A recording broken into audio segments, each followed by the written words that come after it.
The T-35 is one of the Soviet Union's most iconic and unusual tanks.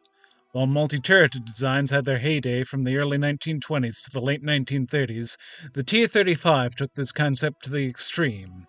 It was the only tank to enter series production with 5 turrets.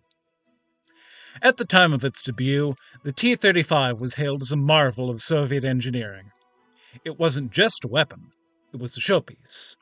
Frequently seen rumbling across Red Square during military parades, it served as a powerful tool of propaganda, captivating Soviet citizens and foreign observers alike. Its imposing silhouette graced posters, films, medals, and awards, symbolizing the technological and industrial ambitions of the Soviet Union. Yet, despite its grand image, the T-35 was ill-suited for war. By the time it faced its true test during Operation Barbarossa, it was completely obsolete. Plagued by poor quality control and inherent flaws of its massive design, nearly all tanks met an inglorious end on the battlefield. Hello, dear viewer. Tank Encyclopedia is currently closing in on 100,000 subscribers. With this important milestone in sight, we'd like to remind you to subscribe if you enjoy our content and want to see more. Now, back to the video. Following the brutal Civil War of 1918 to 1920, the Red Army was left with a small fleet of aging and worn-out tanks, primarily British-supplied Mark V's and medium Mark A Whippets. By the mid-1920s, these First World War relics were well past their prime, underscoring the urgent need for their replacement with new, modern tanks. Creating and mass-producing a new tank wasn't just about building military strength. It was a symbolic step toward restoring the Red Army's place on the world stage. For Soviet design bureaus, it was also a vital opportunity to develop and sharpen their capabilities, which still lagged behind those of the major Western powers in the late 1920s. But, with a little domestic experience in tank development, the Soviet Union had no choice but to seek help from abroad. This came in 3 main forms: hiring foreign engineers to assist in development, purchasing blueprints and touring overseas tank factories, or importing foreign tanks outright and initiating local production. To develop heavy tanks, the engineer Ernst Rothe was brought in from Germany, which had been banned from tank production under the Treaty of Versailles. Rothe was assigned to the Leningrad AV-05 Design Bureau, where, between 1929 and 1931, his team came up with the TG tank. The TG was a large tank with 2 independent tiers of armament. The lower elliptical casemate was armed with an A19 76.2mm gun, while a secondary turret mounted on top of the first one was fitted with a PS2 37mm weapon. The TG tank also had 3 water-cooled 7.62mm Maxim machine guns, one on either side of the hull and one at the rear of the machine.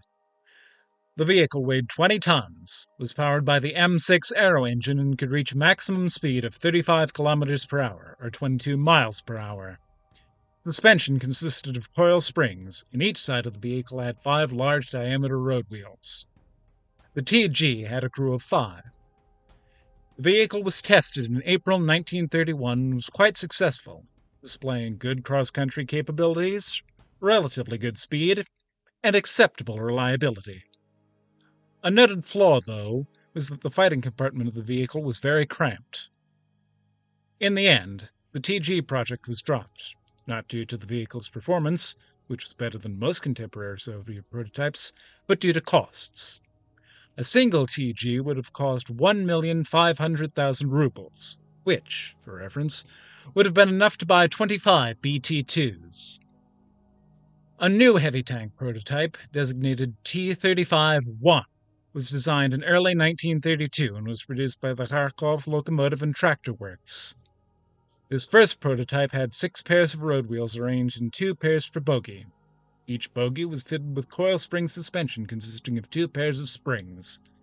The name T-35 comes from the weight specified in the Red Army requirement, which led to the tank's development. As a side note, while it has been alleged that the T-35 was inspired by the British A1E1 Independent, Soviet sources at the time claimed that the A1E1 had no influence on the design, despite Soviet knowledge of the British vehicle. Indeed, apart from the layout of the turrets, The T-35 and A1E1 are two very different machines. Soviet engineers had been given the opportunity to inspect the A1E1 independent tank when advisors from the USSR visited the Vickers factory in 1930. However, they found the same flaws in the machine as the British did, namely that the A1E1 was too long and too thin, to the extent that the tank's sides were prone to warping under the tension of the tracks. The prototype had 4 sub-turrets, all the same design and shape regardless of armament. 2 of the turrets were equipped with 37mm PS2 guns, and the other 2 Degtyaryov DT-29 machine guns. In the bow of the tank, the cannon sub-turret was on the right, while the machine gun turret was on the left. For the pair aft of the main turret, this arrangement was reversed, with the cannon on the left and the machine gun turret on the right. The main turret was fitted with a 76.2mm PS3 gun, with another Degtyaryov and a ball mount on the right. The turret was welded with a distinctive curved roof and rested on an armored pedestal. The tank had 2 armored skirts on either side to protect the suspension. However, the first prototype had no access ports in these skirts, which meant that the only way to perform maintenance on the running gear was to remove the skirts entirely. The tank was powered by an M6 aircraft engine, with the drive sprocket at the rear. The tanks ran on top of 6 return rollers which were almost 2 meters above the ground. The prototype had a crew of 9: driver, engineer, hull machine gunner, a gunner in each of the 4 sub-turrets, and a gunner and loader for the 76.2mm gun accompanying the commander in the main turret. The driver and engineer were equipped with dome-type escape hatches on the hull roof. This prototype was evaluated in mid-1932 before a second was ordered. The second prototype was outwardly similar, except for the addition of access ports in the skirts, and the removal of the rounded edge from the main turret roof. The power plant of the second prototype was changed to the new Mikulian M17L, which was a Soviet copy of the WWII. Accordingly, this prototype was called the T-35-2. Both of these T-35 prototypes were evaluated by the Red Army, but neither of them was accepted for service, as a rival design bureau had just completed a similar, yet superior machine. The OKMO of Kharkov, in parallel to the T-35-2, had designed the T-35A prototype. As was common practice with Soviet procurement at the time, different vehicles designed to similar specifications would be given the same name, for instance, as in the T-37 and T-37A. One notable reason the T-35A was favored over the earlier models was a direct decree from Stalin himself, mandating that the new heavy tank share as many components as possible with the T-28 medium tank, which was already entering production at the time. OKMO's design made this requirement far easier to achieve, giving it a clear edge over competing projects. The 2 T-35 prototypes can be distinguished from production T-35A by several key features. The most notable difference is the placement of the exhaust pipes. In the prototypes, the exhaust ran lengthwise along the fenders, whereas production T-35As had their exhaust laying sideways on the central hull, or, in later tanks, under the armor. This was done to avoid damage to the exhaust system by small arms fire. The hulls of the prototypes also differed from the production T-35A. The prototypes had only 6 road wheels per side, whereas the production models featured 8. The nose design was slightly altered as well, with the prototypes incorporating bulbous escape hatches for the driver and engineer. Additionally, prototypes had a hull-mounted machine gun, which was removed in the production model. The turrets and main armament also saw notable changes. The T-35-1 prototype had a distinctively rounded turret roof edge, a feature absent in production models. The production T-35A replaced the PS3 76.2mm gun used on the prototypes with the KT-28 gun of the same caliber, which was the same weapon found on the T-28 medium tank. The sub-turrets of the prototypes were uniform in design, whereas production T-35s upgraded the 37mm cannons to 45mm guns, housed in larger, rounded turrets produced in Leningrad. Another key difference was the addition of the 71KT-1 radio on production models, identifiable by its distinctive clothesline antenna at the rear of the turret, an element absent from the prototypes. The T-35A, henceforth referred to simply as the T-35, did not have an official prototype, and production began in August 1933. However, progress did not go as planned, as the T-35's complex design made it difficult to manufacture. The tank was made from 9 separate pre-made frames and assembled on a jig. The original plan was to manufacture the first machine by the 1st of November 1933. However, the first production vehicle did not roll off the line until January 1934. The T-35 measured 972 meters in length, 3.2 meters in width, and 3.43 meters in height, weighing in at 54 tons. It was powered by an M17L aero engine producing 580 horsepower, enabling a top speed of 28 kilometers per hour on roads and 14 kilometers per hour off-road. Armor thickness varied: 20 millimeters on the sides, 10 millimeters on the roof and floor, and up to 30 millimeters on the glacis and nose. The T-35's running gear consisted of 4 bogies, each composed of 4 coil spring suspension arms arranged in 2 pairs, with 2 pairs of road wheels positioned between them. A drive sprocket was located at the rear of the tank, and 6 return rollers, identical to those used on the T-28, supported the track. The track itself had 135 links, each 526 millimeters wide. Between the bogies were supporting brackets for the armored side skirts. These skirts were constructed from 5 10mm thick plates, and were mounted on the bogie and return wheeler supports in such a way that each individual panel could be removed. The skirts were also attached to the continuous fender running along the tank's length, from front to rear, which provided additional external stowage. The engine deck consisted of a central hatch to access the engine, with 2 air intakes for the radiators to each side. Behind them was the exhaust, which was originally an exterior exhaust with an armored cover to the front and sides. The rear of the tank sloped downwards, where a huge fan was located. This fan also had a cover attached to the tank by hinges, made up of vertical slats to allow airflow. Below this were the 2 rear transmission hatches.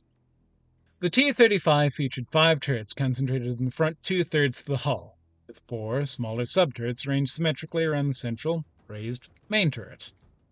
The 45mm gun turrets were positioned at the front right and rear left, while the machine gun turrets were placed at the front left and rear right. The machine gun turrets were modified versions of those used on the T-28 and were armed with the ball-mounted DT-29 machine gun. Each turret had a single entry hatch and 1 vision port located to the left of the weapon. The cannon turrets were similar in shape and armed with a single 45mm K-20 gun, accompanied by a coaxial DT machine gun. Armor on these turrets was 20mm thick. Ammunition for the main gun was stored in 3 interior wall-mounted racks, 1 between the 2 vision ports on the right, another against the rear wall, and a 3rd on the right side wall. The rear rack could be removed to reveal a door, providing access for gun removal and maintenance. Each gun turret was operated by a crew of 2, a gunner and a loader. The turret roof was fitted with a smoke extractor, a T-71-1 periscope for the gunner, and 2 access hatches. The main turret sat on a pedestal that elevated it just above the other turrets. It was elliptical in shape, with a slightly offset K-28 76.2mm gun. As in the previous variants, there was a DT-29 in a ball mount on the turret's right. To the left was the turret reverse mechanism. The turret was connected to a rotating floor plate by 5 arms. Mounted to the floor were 2 seats for the gunner and loader, with storage for 6 76mm rounds underneath each seat. The commander had a folding seat on the rear connector arm. The turret roof featured 2 TP-1 periscopes, 1 for the gunner and 1 for the loader. Early production tanks were equipped with a single square hatch on the main turret for crew access. Later models introduced a second hatch specifically for the loader, along with a P-40 anti-aircraft pintle mount installed on the commander's hatch. Additionally, a port for a rear-facing DT-29 machine gun was present at the back of the turret. However, a proper ball mount for this weapon was not introduced until the production of the conical turret T-35s began. Inside the main turret and its pedestal were a 71 TK-1 radio set, which used a distinctive clothesline antenna wired around the rear of the turret. The tank carried 96 rounds of 76.2mm ammunition for the main gun, 226 rounds of 45mm ammunition for the secondary guns, and a total of 10,080 rounds of DT-29 machine gun ammunition, stored in 380 magazines distributed throughout the vehicle. The tank had a crew of 10. Commander, gunner and loader in the main turret, a gunner and loader in each of the cannon turrets, and one crewman in each machine gun turret, as well as the driver. Production of the T-35 began in 1934 and continued until 1939, with a total of 61 vehicles built. Continuous improvements were implemented throughout the production run, with the final 10 tanks differing noticeably from earlier models. In 1936, plans were drawn up to improve the engine of the T-35. Following a series of proposals including a 400 horsepower BD-1 and a 700 horsepower BD-2, the BD-2A diesel engine rated at 600 horsepower was decided for further testing. A single T-35 had its engine removed with the intention of replacing it with the BD-2A. The new standard was known as the T-35B. However, the new engine never arrived, and the tank sat idle for a year and a half before the original power plant was reinstalled. In 1937, the Red Army once again sought to modernize the giant tanks. One of the most pressing issues with the T-35 was its inadequate armor protection. Although not the only flaw, armor became the primary focus of modernization efforts. Initially, conflicting directives were issued. One called for armor upgrades to 40 or 45 mm on the hull and turrets, and 75 mm on the tank's nose, all while keeping the weight under 60 tons. However, this order referred specifically to the cylindrical turreted T-35As. A second, contradictory order called for the introduction of conical turrets alongside the suggested improvements following the rigorous evaluation of one of the tanks. Unsurprisingly, this led to confusion at the manufacturing plant. Nevertheless, a degree of modernization was achieved despite the conflicting instructions. Turrets were redesigned so that all of them had armor that was 30 mm thick and angled at a shallow gradient to improve the thickness and increase the chances of ricochet. Effort was also made to eliminate as many of the shot traps as possible along the sub-turrets. The first 3 T-35s with the new conical turret were all given the old clothesline-style antennas. Subsequent tanks dispensed with this in favor of whip antenna.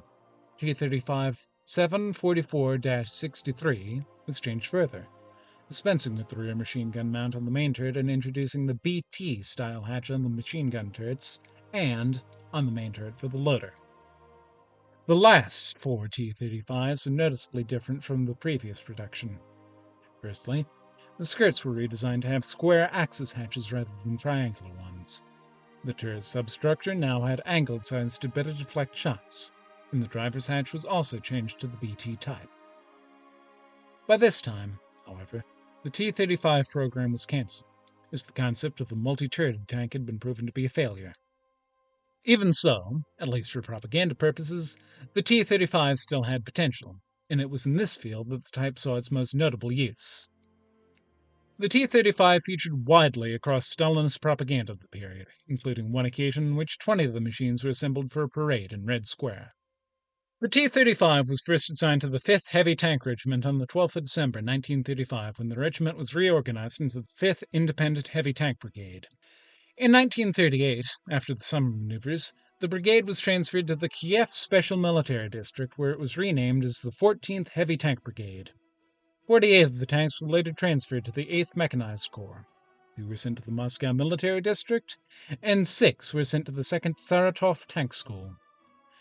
2 T-35s would eventually be converted into Su-14 super heavy self-propelled artillery, carrying either long-barreled 152mm guns or 203mm howitzers.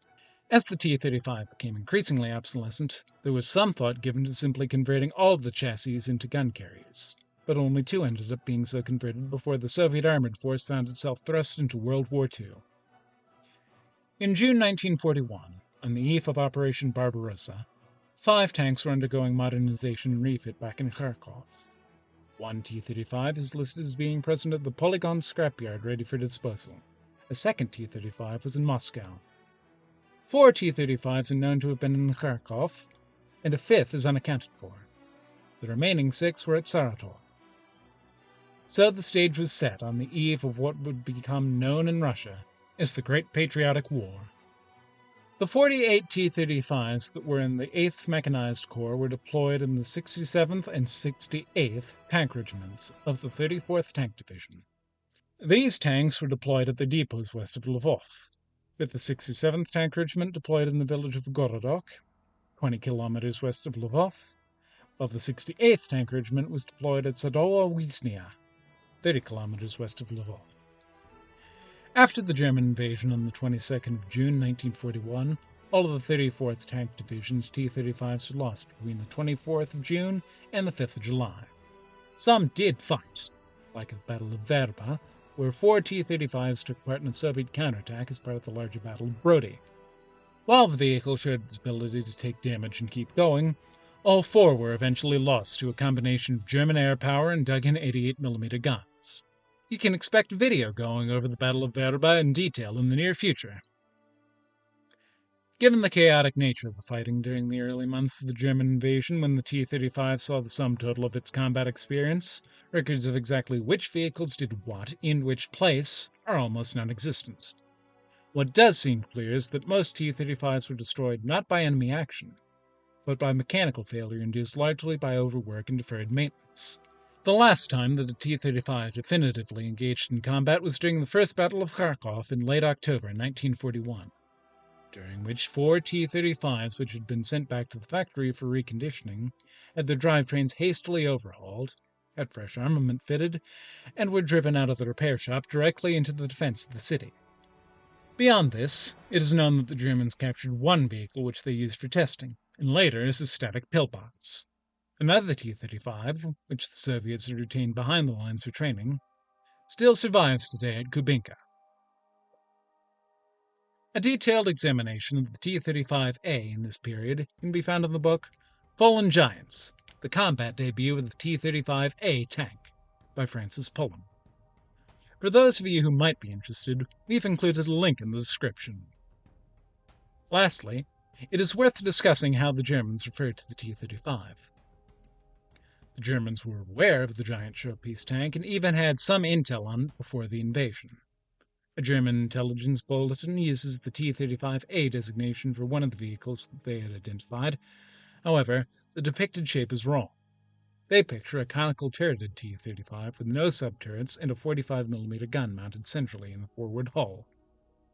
The German document also identifies the SMK-2 turreted heavy tank as the T-35C.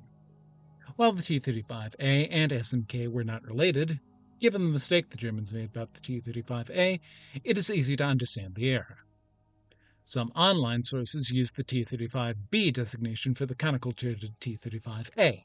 There are no original sources known to us at this point that verify that the Germans used this designation for this variant.